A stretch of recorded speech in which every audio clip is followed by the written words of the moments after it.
বিসমিল্লাহির রহমানির রহিম। সম্মানিত দেশবাসী, আমি cancer specialist doctor S M Sarwar. বিশেষ করে আপনারা জানেন ক্যান্সার হলে আনসার নেই। আমি বলি ক্যান্সার হলে আনসার নেই, সেই কথার কোনো ভিত্তি নেই। ক্যান্সার সম্পূর্ণরূপে সুস্থ হয় এবং আদৌ পর্যন্ত সারা ওয়ার্ল্ডের কোনো ডাক্তার দাবি করেন না যে ক্যান্সার তার কাছে ভালো হয়।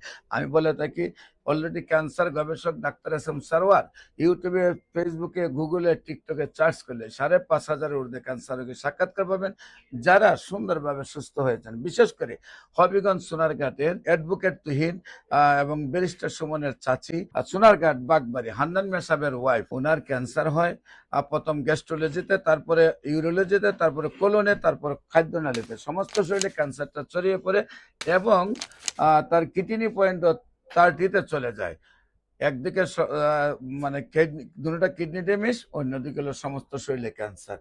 ডাক্তাররা তাকে বিদায় দিয়েছেন, বাংলাদেশ, ইন্ডিয়া, সিঙ্গাপুর চিকিৎসা করে সুস্থ হননি।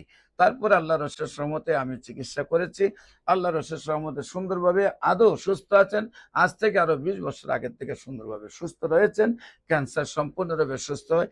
তাই যে কোনো ক্যান্সারে চিকিৎসার জন্য আপনারা স্ক্রিনে দেওয়া নম্বরে যোগাযোগ করার জন্য আহ্বান জানাচ্ছি। আমি cancer specialist doctor S M Sarwar.